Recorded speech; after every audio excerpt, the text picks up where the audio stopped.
In a devastating blow to Zimbabwe's electoral integrity, a $40 million corruption scandal has been unearthed. The Zimbabwe Electoral Commission, SADC chairperson Priscilla Chigumba and controversial businessman Chivhayo stand accused of orchestrating a corrupt deal involving inflated invoices for election materials.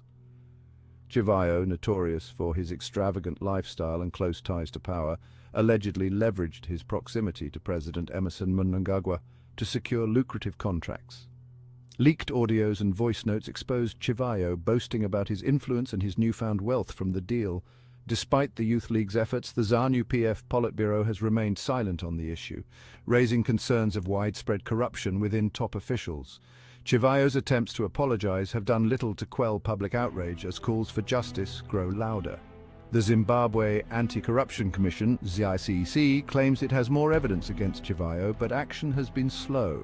As the net tightens, Zimbabweans demand accountability and a transparent investigation into this scandal that threatens the very fabric of the nation's democracy.